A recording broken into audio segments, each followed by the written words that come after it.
Peggy 16.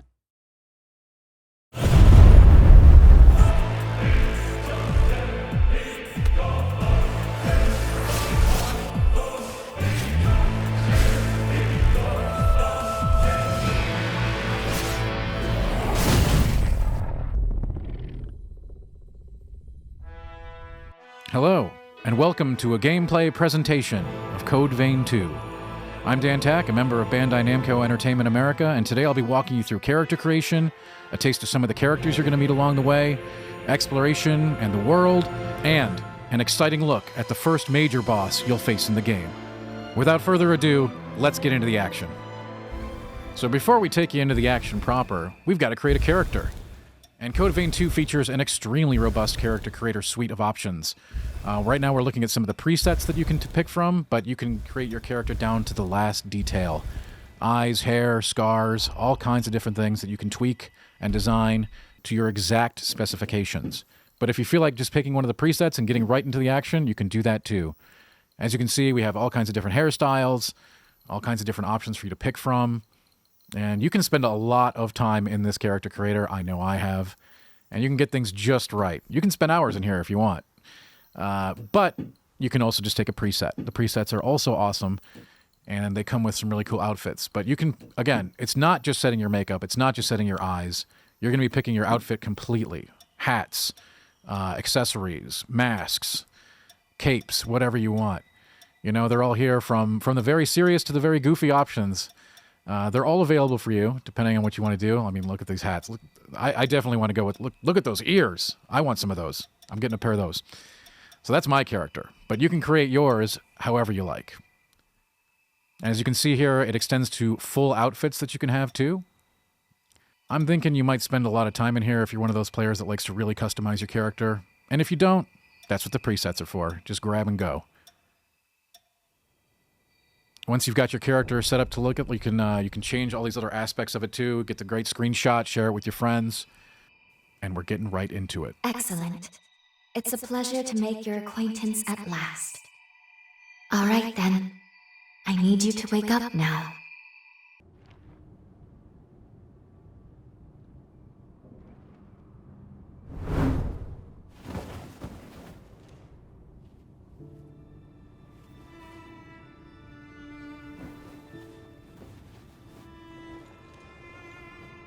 Ah, you've come too.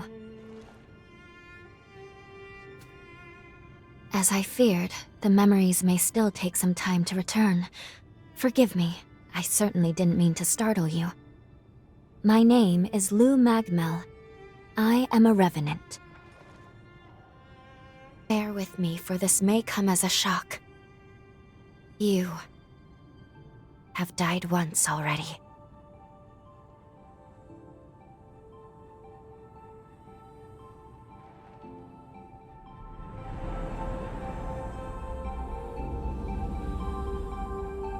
This is where I used a ritual to resurrect you.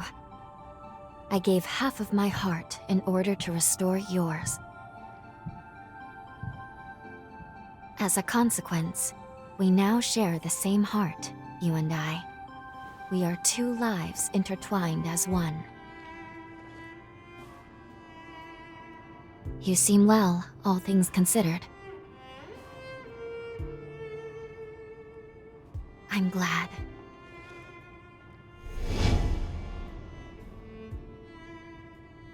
Do you think you can stand?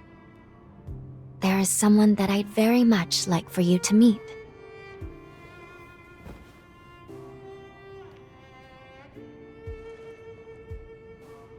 I know it's all new, but it's okay.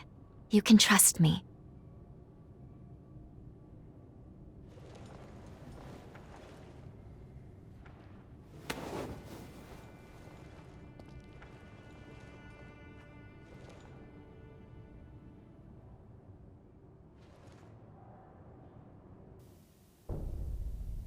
And just like that, we are off to the races. This is Lou.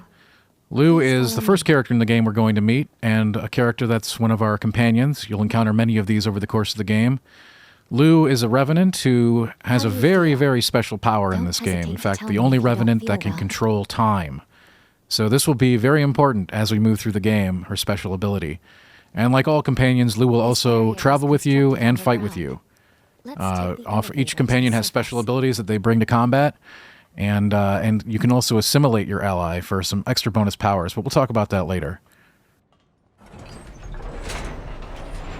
For now, we've just started the journey here in Mag Mell, and we're going to be heading out into the world.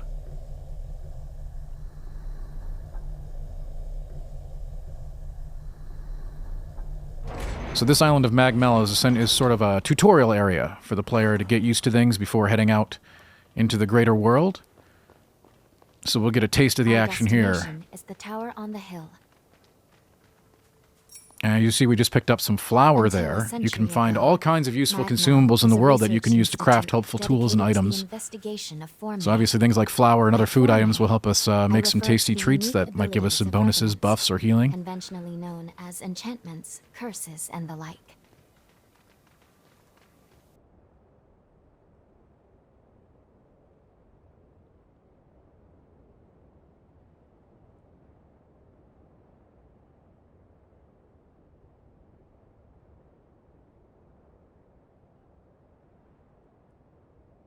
Another world snuffed from existence.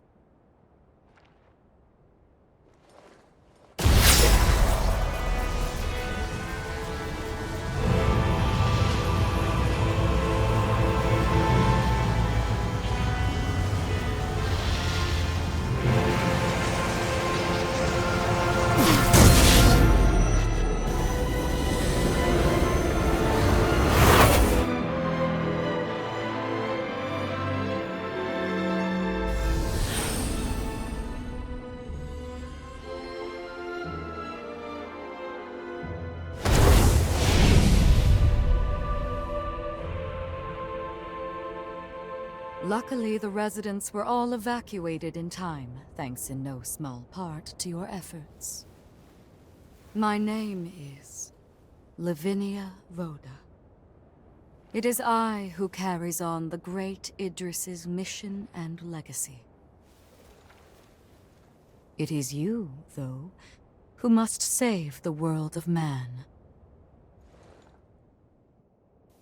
So these Lavinia and Lou are basically going to be your companions here at the beginning here to get you through this, the concept of we're going to travel to the past to save the present, essentially. It's a Code Vein 2 hinges on time travel as a huge element of it. So basically we're going to go to the past to save the future, more or less. So that's very important here in establishing the plot. We've now entered a ruins area, which is sort of an introductory dungeon area. And here you're getting a quick taste of the combat. We're getting some blocking, some rolling. You can see these little slashes accumulate on the enemies there. Those are bleeds, and we can capitalize on that by attacking with the jail item, which will give us Ichor, which is the resource we're going to be using to facilitate our special attacks and special abilities. So it's very important in the pace of combat to put some slashes on the enemy and then essentially acquire them to keep your pool of resources high. With this introductory sword, we've got this nice little, as you can see, sort of a dash lunge attack, which can help us close the distance to enemies very quickly, get in and out of combat easily. It's a very useful introductory move that you'll have on your starting blade. As you can see, we're maneuvering around the enemy here, getting behind them, executing a nice little stagger and a crit attack. Those are going to do tons of damage. Great way to take out opponents. As you can see, in this smaller dungeon, there's still plenty of little items to find, consumables, and more important items as well. We're swapping here to a different weapon. So here we have the Statesman's Longbow. This is an awesome way to do damage at range and also fire at targets across that are too far for you to hit. This does consume the Ichor resource, so you'll have to be replenishing your supplies of that as you move through the game. This is actually in a side category of item called Bequeathed Forme. And there are different things that you can put in this slot other than the bow, but those are going to be kind of a surprise, so we're not going to tell you what the other ones are. But you'll see the bow used here. We can use it to take out this target at range, like so. and this is actually a very important map object that we've just destroyed, and it will unlock large chunks of the map for you to see in the overworld. And now we're going to skip ahead a little bit into the next section of the ruins. We're a bit deeper into this introductory dungeon down below. And we have swapped weapons to the bayonet. This is an interesting weapon archetype in the game. You'll find different varieties of this. It does allow for both ranged and melee combat. So you'll need ammunition to do the ranged, but it's got quite an interesting moveset, as you can see, in melee range as well. So this is a really cool sort of versatile playstyle that you can employ if you like bayonets. It's pretty useful here in this area here as we're trying to navigate these narrow corridors and two ranged enemies that are shooting us from afar. So the bayonet will let us shoot back, as well as get in their face. So depending on how you like to play, the bayonet might be a great option. There's multiple options for you to check out as you go through the game, different archetypes.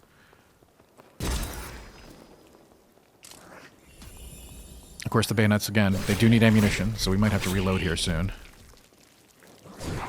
As you can see there. And as you can see, Noah, our companion Noah, is talking to us right now, but you don't see him on the screen. That's because he's currently assimilated.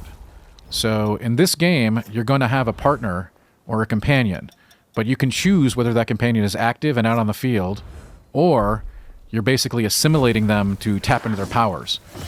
So we're getting some bonuses, as you can see reflected at the bottom of the screen. We're being buffed by Noah right now, even though he's not out on the field. So if you like to play solo, or if you like to play with a companion, you can fit the playstyle to that. Now we've moved a little further along in the ruins. We're using the runic blades. Quite an unusual weapon, as you can see, sort of hovering behind us. It's a very unique playstyle and very different than a lot of the other melee weapons in the game. And as you can see, the bow can come in handy in combat as well with a quick flip. And we're going in there. There we go. And yeah, in these ruins, again, lots of little things to pick up as you go through. So here we are. Now we're heading to the first major boss of the game. And as you can see, we've got our partner Noah with us to help on this fight. He'll be trying to take some of the boss's attention, doing some damage. Every partner has their own special abilities and attacks that they bring to the table. So really handy to have during these big boss battles. But of course, you're still going to have to be doing quite a bit of dodging, blocking, getting in there, and learning the boss moveset as well. You can see we've accumulated quite a few bleeds on the dejected assailant here. So once you've got an enemy nice and bleeding like that, you can capitalize on that with the jail item, which we haven't talked about a whole lot. This is an auxiliary weapon type, and it comes in different forms. So you probably see one of them coming up here as we capitalize on what we've done to him. Getting some heals in.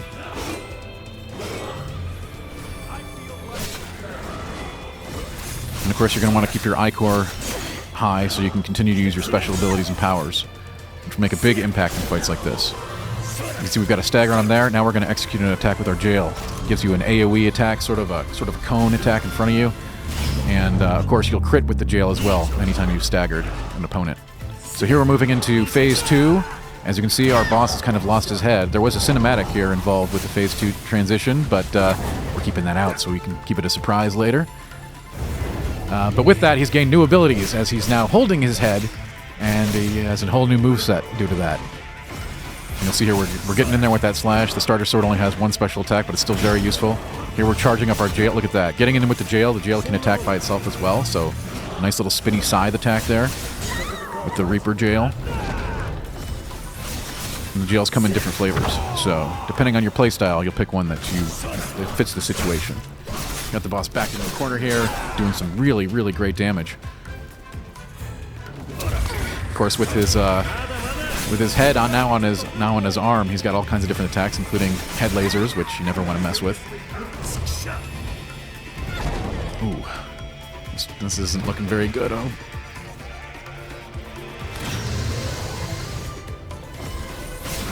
Oh, Well, that was a really good attempt. Strong enough. Didn't quite make it. Thanks for joining us today for this taste of Code Vein 2's gameplay. Stay tuned for our social channels for exciting news and updates on the game. Code Vein 2 releases on January 30th, 2026, and is available for pre-order right now. Thanks for joining us today, everybody.